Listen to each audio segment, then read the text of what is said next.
The pot roast rests untouched on my plate while Mother moves gracefully around the dining table, refilling glasses of water with her usual precision. Sunday dinner at the Phillips home unfolds as it always does. A carefully rehearsed performance.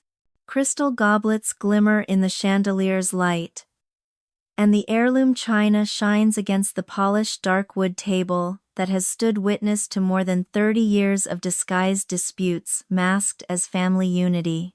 Father glances at his watch, the frown tugging at his brow. Naomi should have arrived already.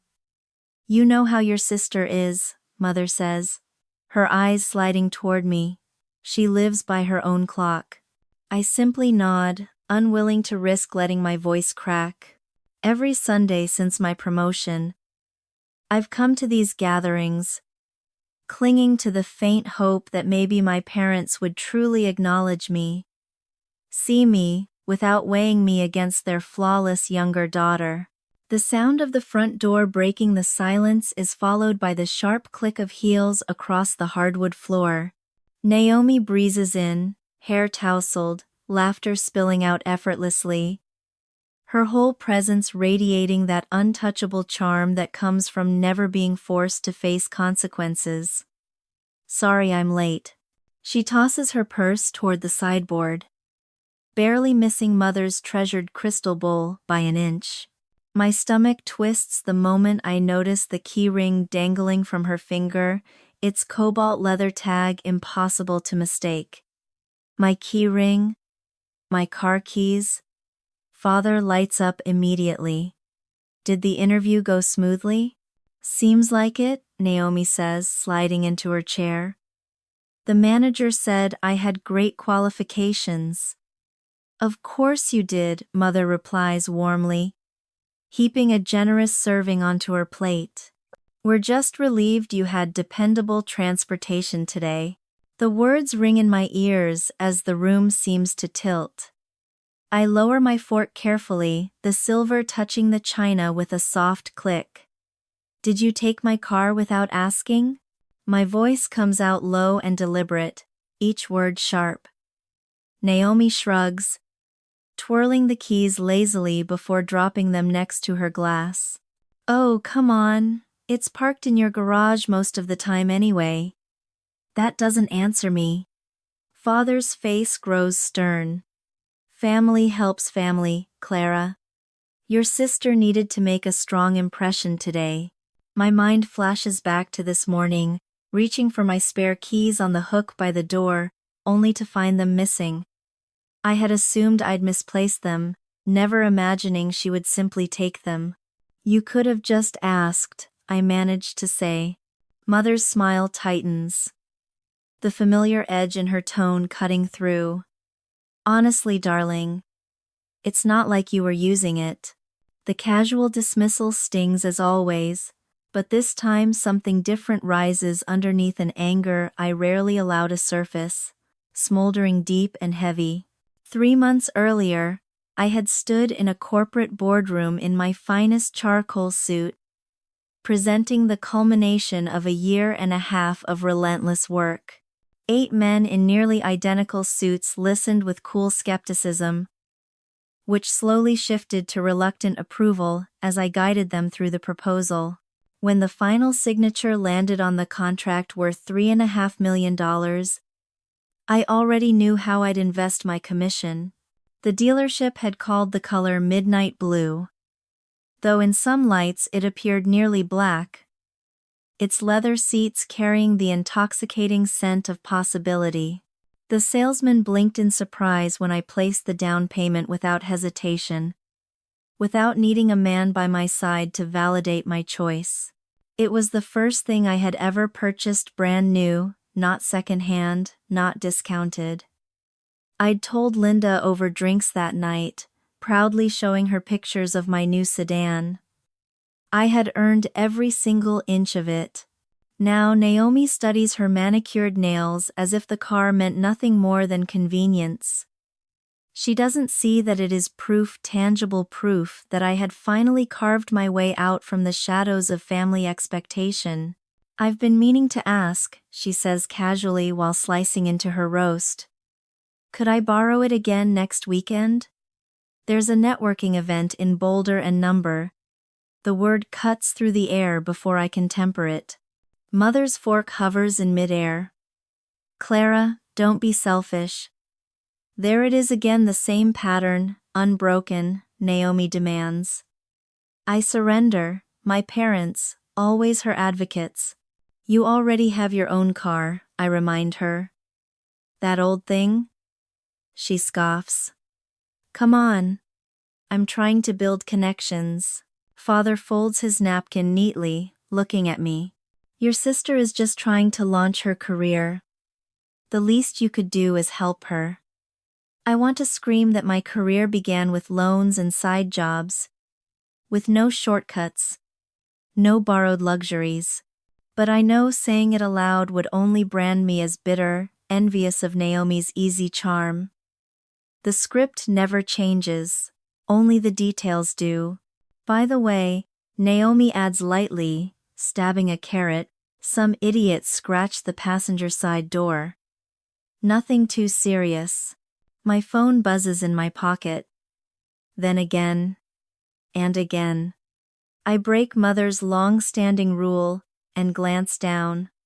6 notifications from colleagues, all variations of the same message. Beautiful car. When did your parents buy it? My breath catches as I open Instagram. There she is, Naomi, leaning proudly against my sedan, her manicured hands spread across the hood, her smile gleaming. The caption reads, "Thanks Mom and Dad for the incredible gift. So blessed. New car. Family love. Already 23 likes and 4 comments from friends. Posted 2 hours ago." My hands steady as I place the phone face up on the table for everyone to see. Silence crashes over the room. We need to talk about boundaries, I say, my voice even though rage pounds against my ribs. Enough of the sacrifices. Father waves off my phone with a dismissive flick. It's just social media, Clara. Don't overreact. She only wants to feel successful like her big sister. Mother adds gently, patting her lips with her napkin as if nothing has just shattered. Is that really so unforgivable? I ask softly. My eyes fixed on Naomi, waiting for any sign of genuine remorse. She shrugs, the movement as practiced as a stage gesture. I'll take it down if it bothers you that much, she mutters, refusing to meet my gaze. But what's the point now? Everyone's already seen it. The casual tone in her voice burns against my skin like fire. I draw a long breath, forcing my voice to remain steady. Show me the damage. What? She replies, feigning ignorance. On my car? I say firmly. The scratch you claimed happened. I want to see it for myself. 2 minutes later, we are both standing in the driveway. Cold air pressing against my face. What I find isn't a simple scratch, it's a jagged scar, at least a foot in length, with streaks of red paint embedded in the midnight blue surface. Not the mark of a careless driver in a crowded lot. A fire hydrant. You scraped against a fire hydrant. The words leave my mouth tasting like rusted iron. Were you looking at your phone while driving? My accusation makes her eyes flick nervously toward the house, where our parents wait comfortably. Does it matter? She says. Defensive now. Insurance will take care of it. My insurance. My rising premiums. Back inside. My hands shake as I scroll furiously through my phone, heart hammering with every swipe. Not 1 post. Not even 2. But 5. Spread across 2 weeks. Naomi at a fancy valet stand. Naomi outside a private country club. Naomi flashing my car to friends in front of an upscale bar. The images drag me back to high school. I was 17 when the envelope from Stanford arrived, thin, unimpressive, but holding the news of a full academic scholarship. I stood in the kitchen, heart racing, while Mother barely glanced up from arranging balloons for Naomi's Sweet 16 celebration. "That's wonderful, honey. Now can you hang these streamers?" 2 hours later, Father drove into the driveway, honking as he handed Naomi the keys to a red Volkswagen. "Happy birthday, princess." Her delighted squeal rang out as I taped decorations for a party where no seat had been reserved for me. College years blurred into exhaustion. Mornings behind the bookstore counter. Nights waiting tables. Parents' contribution. $600 per semester for books. Nothing more. Meanwhile, Naomi cycled through 3 universities, every expense covered, before abandoning school altogether. "College isn't for everyone," Mother said soothingly, patting Naomi's hand as if her choices had no consequences. My sweaters disappeared mysteriously. Jewelry borrowed, never returned. Even the spare key to my first apartment went missing right after Naomi came by to see how I was settling in. The pattern stretches back across decades, sharp and undeniable. I set my phone face up on the dining table and slowly rise. The room falls still, silence heavy as my parents and sister look up.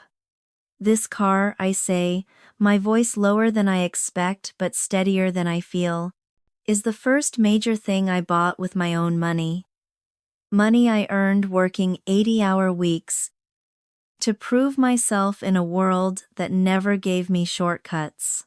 Mother's eyes glisten with tears that feel more like performance than grief. Father's jaw tenses visibly. "I paid for my tuition. I paid for my rent. I paid for every single thing I own." Each statement drops heavy, like footsteps pressing deeper cracks into ground already splitting beneath us. After closing the Miller contract, I chose that car because I wanted something brand new. Something that represented achievement without compromise, without being second-hand. Naomi's gaze flicks toward me, resentment flashing behind the mask of indifference as she toys with her nails. "And you," I continue, "took it without permission and then lied about its origin, parading it as if it were handed to you." Mother's tears shift instantly into anger, her face hardening.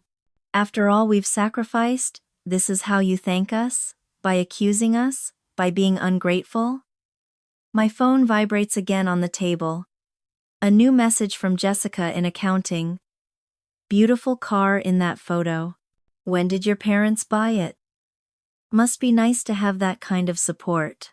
Jessica, who saw me grind through 18 months of endless work. Jessica, who slipped me coffee during late nights and cheered when the deal finally closed.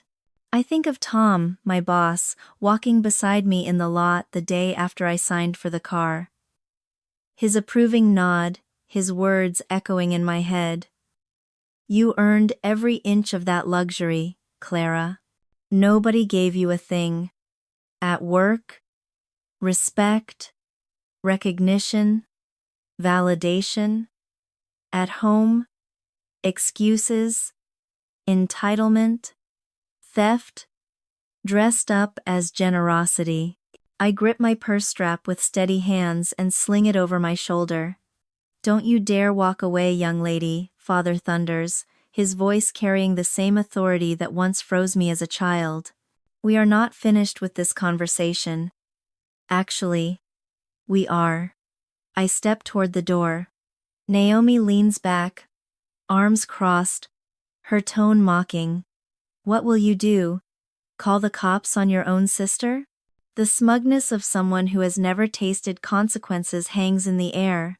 I stop at the threshold, turning slowly to face them one last time.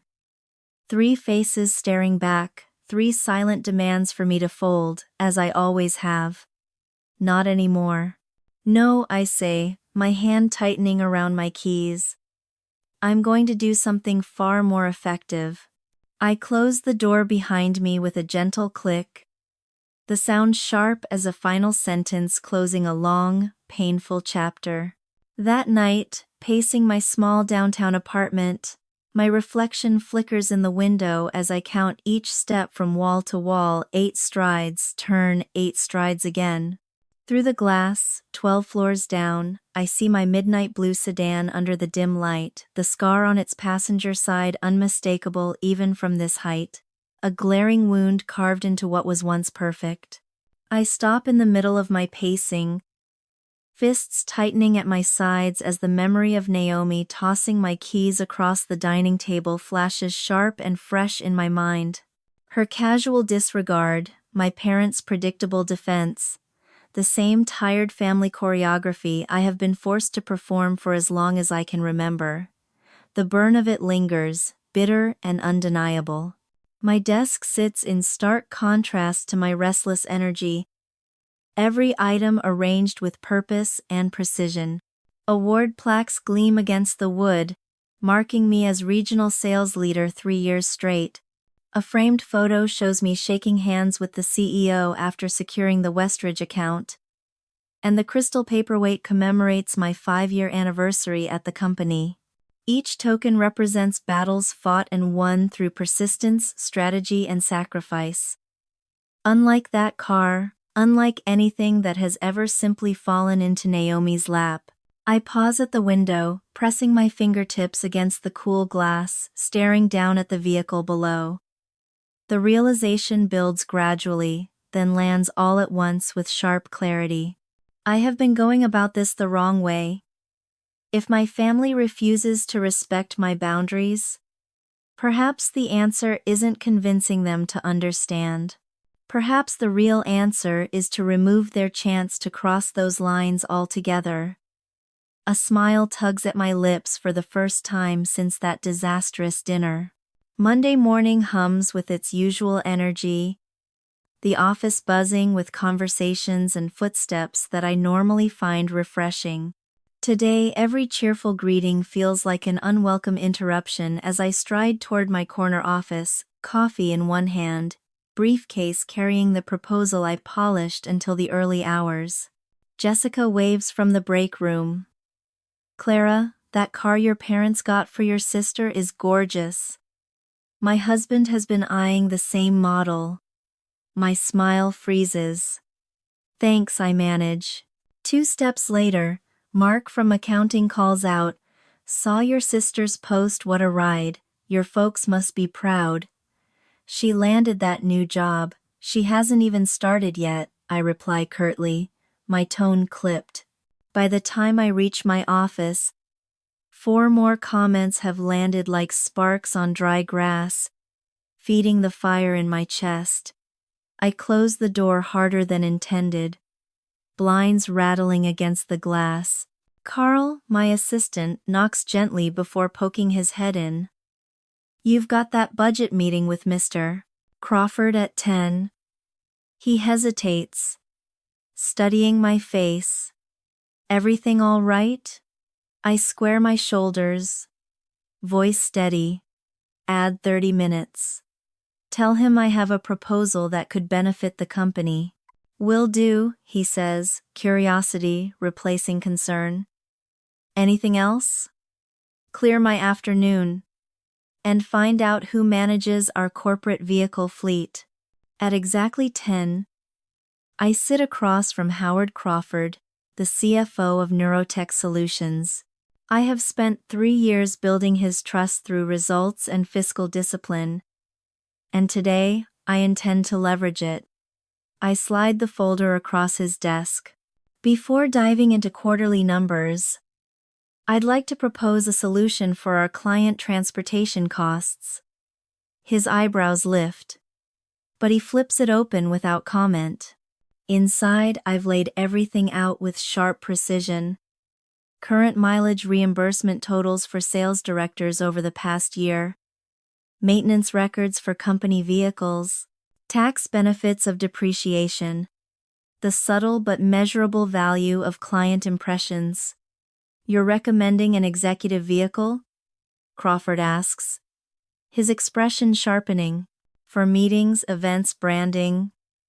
Exactly, I answer, keeping my tone even. We currently spend over $1,200 each month on reimbursements for the sales team alone. A dedicated vehicle would cut that by 30% while projecting a consistent professional image. He studies the last page, where a photo of my midnight blue sedan shows a mock-up of the company logo on the door. And you already know of a vehicle available that meets these standards? I meet his eyes. Mine. Crawford leans back, a knowing smile tugging at his mouth. I wondered when you'd play this card, Phillips. Sir? You've always been strategic.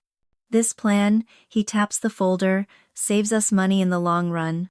It's smart, very smart. 2 hours later, I leave the legal department with preliminary paperwork in hand. By week's end, my car will belong to the company. A fair price, tax advantages, and most importantly, complete freedom from my family's reach. Everything went smoothly? David Chen, my direct supervisor, asks as we cross paths in the hallway. Crawford already signed off. It makes sense for the company, David adds with a nod. And gives you space from that family situation. I stumble slightly. You know? I saw the posts, he admits evenly. Not my business. But if this helps, you have my full support. By Wednesday, the company mechanic has erased the scratch from the passenger side, the cost filed under routine maintenance. Carl shifts client meetings to make room for the transition, and the legal team finalizes the agreement. I stand in the underground garage beside Walter Jeffries, the company attorney, as he checks off the details. Insurance transfer effective immediately. Corporate plates arriving next week. The reserved space already marked and waiting. Sure enough, the new sign glints in the dim light. Reserved for client relations. Placed neatly in the prime spot right beside the elevator. My midnight blue sedan sits underneath it, spotless after a professional detail. A small magnetic company logo affixed neatly to both front doors. You're positive about this? Walter asks, handing me the last document to sign. Once this belongs to the company, it won't be yours to reclaim. I meet his gaze without hesitation. I'm certain. The pen feels solid, almost heavy in my hand, as I scrawl my signature with a deliberate flourish across the page. That evening, Linda shows up at my apartment, balancing a bottle of red wine and 2 takeout bags from our favorite Italian place. To corporate assets, she toasts, lifting her glass high after I explain everything. Most ingenious way of setting boundaries I've ever seen. I raise my own glass with a small laugh. To problems solved, I reply. And for once, the words feel true. What will you say to them?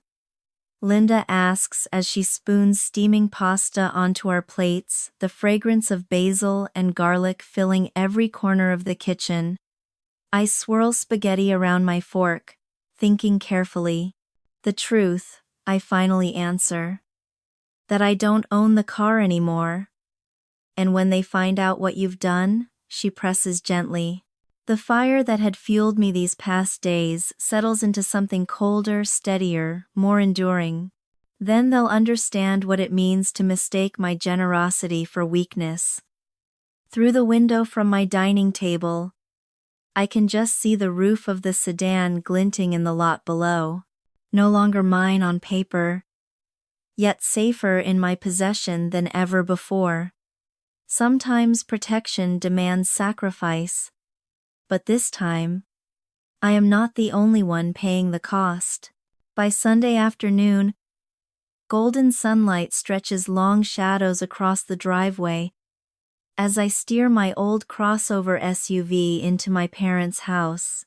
The vehicle feels familiar, almost comforting. after nearly 2 weeks away from it.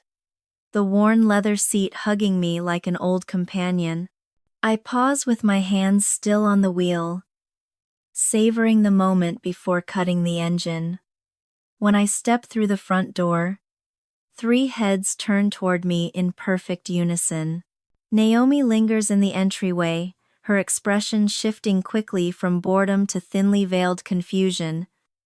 "Where's the blue car?" she demands, her voice pitched higher than usual. My parents share one of those quick, loaded glances honed over 3 decades of marriage. Mother's hand rises instinctively to her pearl necklace, the nervous tick she's carried since my childhood. Father's jaw tightens ever so slightly, his disapproval settling over the room like a cloud. "I drove my old car today," I explain, hanging my jacket in the closet. The smell of pot roast drifts from the kitchen, the same predictable Sunday dinner we've had since I was small. I take my usual place at the table, a strange calm spreading through me. For the first time in years, I feel entirely in command at this gathering. Mother dishes food with the same careful precision, but her smile is taut, brittle around the edges. The room stays quiet until Father clears his throat. "We've been considering your situation, dear," Mother says, carefully smoothing her napkin on her lap.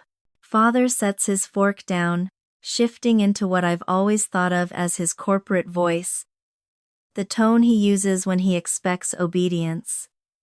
"Naomi needs dependable transportation to keep up her job search. The economy's brutal right now," Naomi adds softly, injecting her usual note of practiced vulnerability. "Every impression counts." I chew a carrot slowly, recognizing the pattern as clearly as a script. Mother begins with apparent concern. Father delivers the so-called solution. Naomi follows with the plea. "Same performance, different props." "We thought perhaps you could add Naomi to your insurance," Mother suggests lightly, "just for when the car is idle anyway." "You work from home 3 days a week," Father reminds me, "so it makes sense for everyone." Naomi leans forward, eyes wide, her voice sweetened with false sincerity. "I'll be more careful, I promise." That scratch wasn't really my fault. I continue eating, surprising myself with how good the roast tastes tonight. Tender, flavorful, exactly as I remember. Mother always did excel at meals like this. Plates are cleared and dessert appears. Warm apple pie topped with melting vanilla ice cream. Yet all 3 of them sit waiting for my answer. The silence stretches, broken only by the sound of spoons against plates. Father shifts uncomfortably. Mother fusses with glasses already full. Naomi's foot taps out a restless beat beneath the table. I take another bite of pie, let the sweetness linger, then allow a genuine smile to spread across my face. "That won't be possible." Mother sets the pitcher down too quickly. "What do you mean?" she presses. I dab my lips with my napkin, speaking evenly. "I don't own that car anymore." The words land with a silence that feels absolute. Mother gasps, hand flying to her mouth. "You sold your new car already? Another rash decision?" Father's voice sharpens, his triumph plain, as though I've finally confirmed his worst assumptions about me. I shake my head once, calm and steady. I transferred it to the company. It's a corporate asset now." The air thickens, pressing down like a weight. "You can't just do that." Naomi blurts out, her voice cracking, her confidence shattering like glass. Father leans forward, his voice trying to carry its old weight, but each syllable seems to lose authority as it leaves his mouth. "What exactly does that mean? Explain yourself." Mother's eyes brim with tears. The familiar weapon she has always wielded to pull guilt from me in the past. "We were only trying to do what was best for everyone," she insists, the script as predictable as breathing. I slip my hand into my purse and draw out a folder, placing it squarely in the center of the table.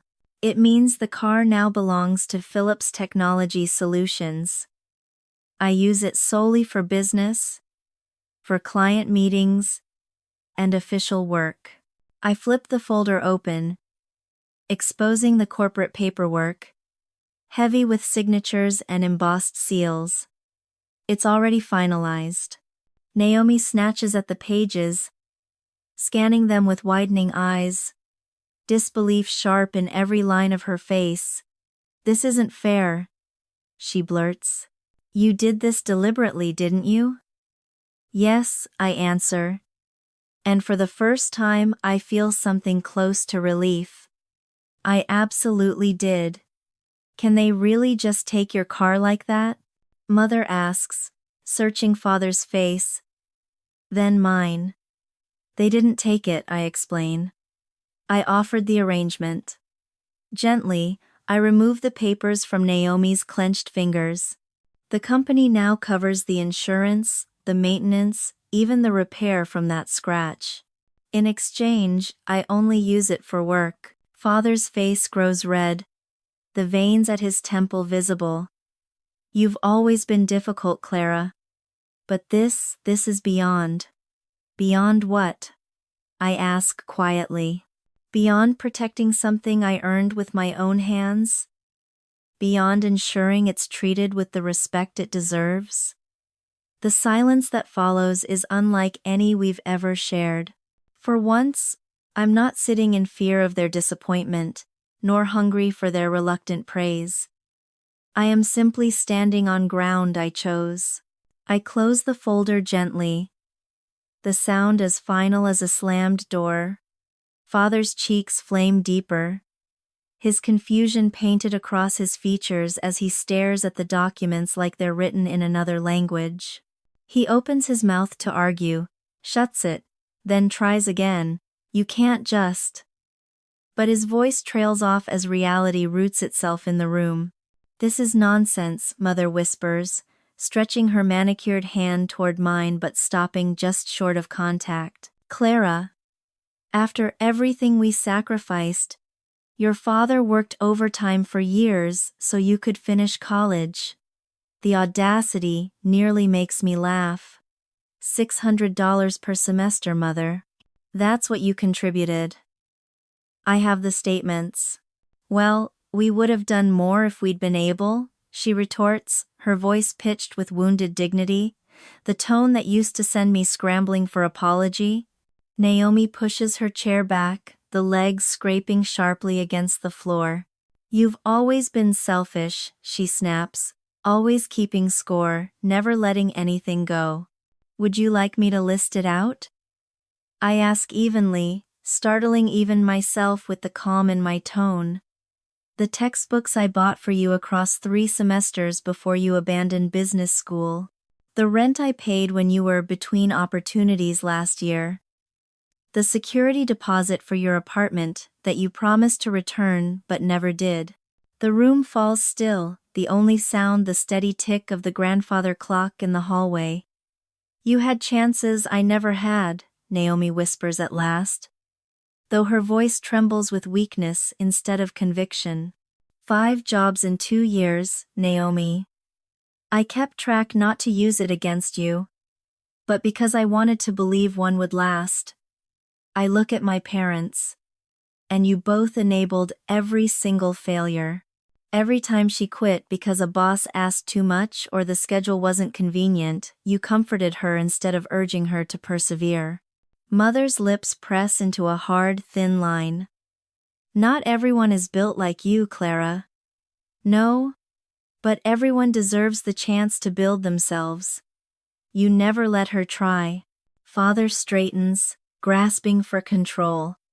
"This isn't about Naomi's job history," he declares. "It's about respect." "No," I answer, steady and unflinching. "It's about patterns. The pattern where I work and Naomi takes. The pattern where my accomplishments become communal property while my struggles remain mine alone." I rise to my feet, feeling an unexpected calm even as emotions swirl hot inside me. This car was mine, earned after 18 months of relentless work, long nights, and weekends lost, battling 3 rival firms determined to undercut me. I tapped the paperwork still resting on the table. Now the vehicle is officially company property, reserved for business use only. The corporate logo will be added within a week, and the insurance already transferred yesterday. I look directly at Naomi. Even if I wanted to let you drive it, I legally can't. It isn't mine to lend anymore. Father's expression darkens as the weight of my solution sinks in. If this is how you treat family, perhaps you should reconsider your place in this household. The threat is plain, dangling between us. You mean to cut me out of the will? I ask, my curiosity genuine, my fear absent. You've become too attached to material things. Mother interrupts, her therapist voice sliding into the room like oil on water. Maybe you should seek professional help for that. Naomi's eyes brim with tears, real or rehearsed, I cannot tell. You've betrayed us, all of us, after everything we've given you. I inhale slowly, the sting that once would have broken me now sliding off with ease. I've already received my inheritance, I tell them, and my voice rings steady as stone. I speak gently, my tone steady. You raised me to work hard, to keep going when life got difficult, to stand firmly on my own 2 feet. That lesson, more than anything else, is the inheritance that has shaped me. It is worth more than every dollar tied up in your estate. Father recoils as though struck, and for the first time since I became an adult, I catch a flicker of uncertainty clouding his eyes. I gather my purse and keys from the sideboard with deliberate movements, calm rather than angry, guided now only by clarity. I love you, all of you, I continue, meaning it despite everything we've endured. But real love carries boundaries, true love respects. Love does not take without permission. So this is it? Naomi blurts out, her voice tinged with disbelief. You're just leaving? I shake my head slightly. Not leaving, driving forward in my old SUV, toward the life I've built with my own hands. You're welcome to be part of that life, but only if you honor the boundaries it stands on. Mother starts to reply, but Father silences her with a hand resting firmly on her arm. There's something different in his expression, though I know better than to mistake it for understanding. Love doesn't take, it respects, I say again, letting the words settle into the room like stones dropped in still water. Then I walk toward the front door, each step shaking off years of expectation. The engine of my sturdy, fully paid-off SUV roars to life with its familiar hum, steady and grounding. As I pull away from the curb, I glimpse them clustered in the window, 3 figures frozen like actors unsure of their lines. For the first time in over 30 years, the script is mine to write. Morning sunlight glints off my new executive vice president nameplate as I arrange a framed photo on my desk. Half a year has passed since that dinner, and the world has quietly rearranged itself around the small but powerful word no, a word I finally learned to embrace. Through the wide office window, I see the midnight blue sedan parked below, the company logo gleaming on its doors, now the centerpiece of our spring marketing campaign. The scratch is long gone, buffed away like an old habit. Admiring your handiwork again? My assistant teases, poking her head in, motioning toward the bulletin board where my promotion announcement hangs. The quarterly reports are ready when you are.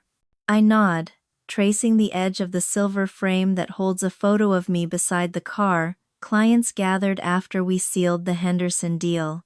Later, steam rises from mugs at my weekly coffee catch-up with Linda.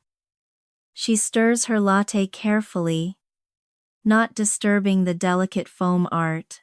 "So, your mom texted again?" she asks. "Just checking in, no guilt trips this time." I sip slowly, realizing how the mere mention of her name no longer ties my stomach in knots. "Baby steps," I smile. "And your dad?" "Mostly silence. But he signed the Christmas card himself this year, instead of letting her do it for him. That's something, I suppose." Linda squeezes my hand. "Small victories." Jenna mentioned Naomi has finally kept a job longer than 90 days. The words leave my lips without the bitterness that once clung to them. "Some messages are starting to filter downtown," Linda notes, studying my face. "Good for her."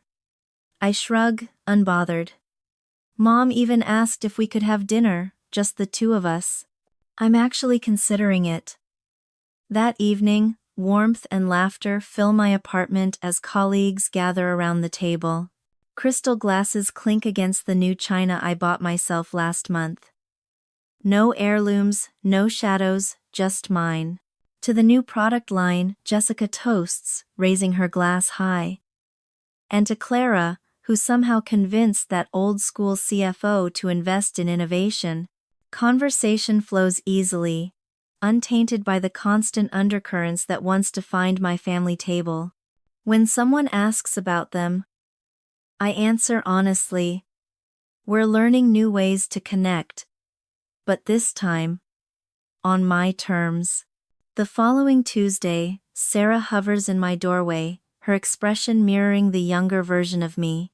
"They say I don't have enough experience to handle the Portland presentation," she confesses. I motion her in, shutting the door behind her. "But I created the entire proposal," she says, her voice strained. "Your achievements belong to you," I tell her firmly, remembering every stolen credit and brushed aside accomplishment of my own past. "Never apologize for that."